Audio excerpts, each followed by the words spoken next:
Dandy's World didn't fail. It made millions. But somewhere along the way, it stopped being about playing it and started being about everything except it. When it launched in June 2024, it stood out immediately. Skill mattered, knowledge mattered, time mattered. Players were pushing floors most of the player base would never even see. Communities formed around that. Entire channels were built on it. And for a while it actually worked, but it didn't stay that way. Most players didn't even notice it happening at first. The updates kept arriving, and they kept containing the same thing. Skins, and then more skins. Event after event loaded with new cosmetics. Limited time grinds designed so aggressively that one player did the math on the Easter event and found that completing everything required earning 883 baskets per day.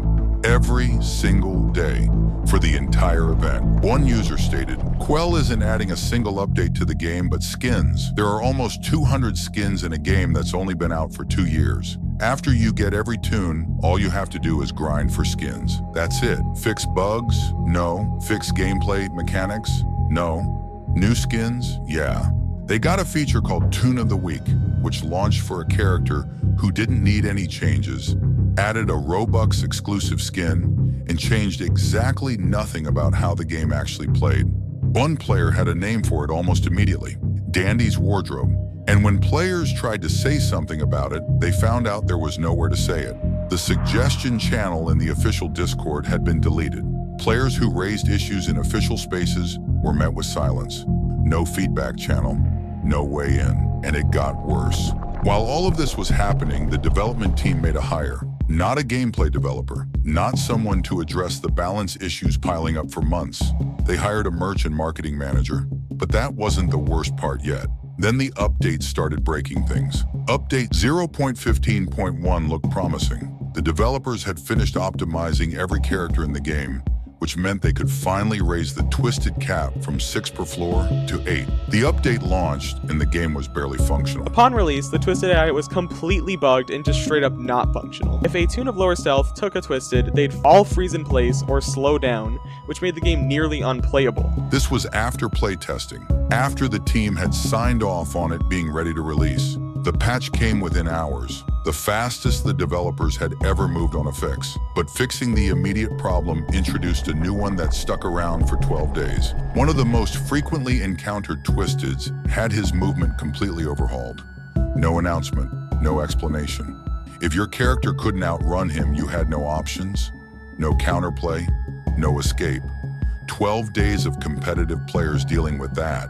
And even after the fix, new bugs lingered. There's also still bugs that persist to this day that originated from this update in particular, this being a bug where if a Twisted switches aggro on someone as you cut a corner, they simply just lose aggro and their attention span is cut way shorter than it's supposed to be. And even to this day, Twisteds still often pause if they switch aggro too much, making them clunky to work with and hard to read.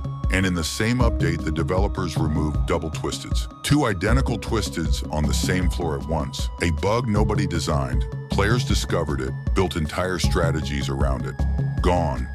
One patch note, no reason given. But all of that was just the beginning.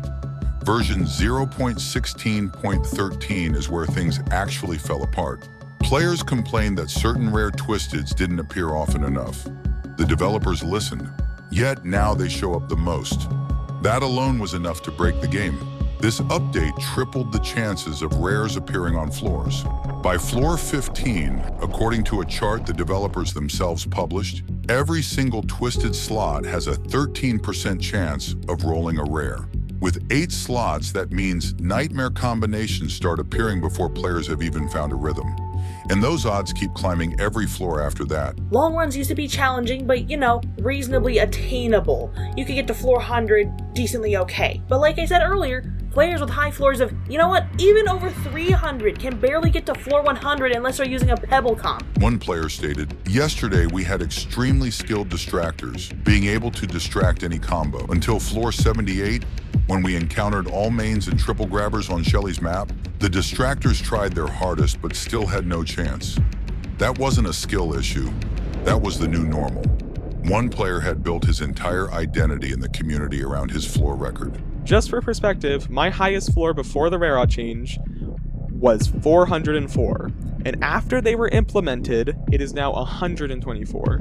barely a fourth of what I made it to.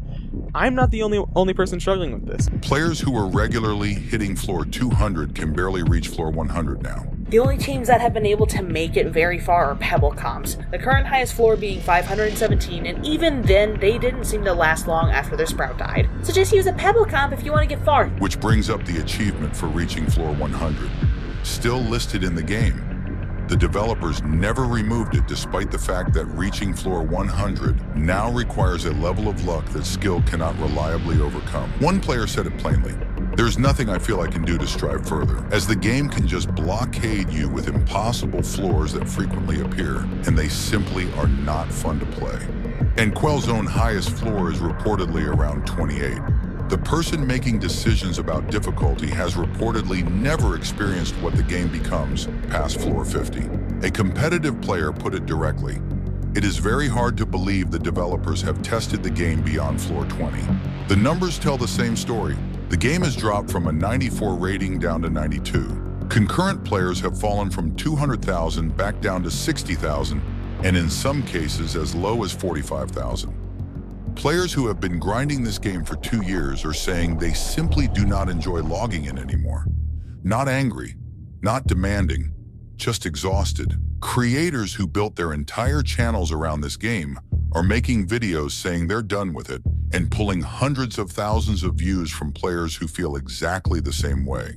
2 years in alpha. And what does it have to show for it? Merch, skins, events built around grinds so demanding they feel like a second job, and a gameplay loop the developers have admitted will not be addressed until the game leaves alpha. And we plan to have all of this wrapped up in this year, hopefully.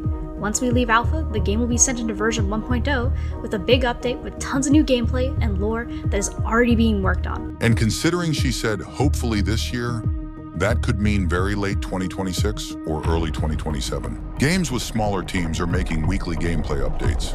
Dolly's Factory, which is a game that's been out for a bit, yeah, with a smaller team than you, can provide us really good weekly updates.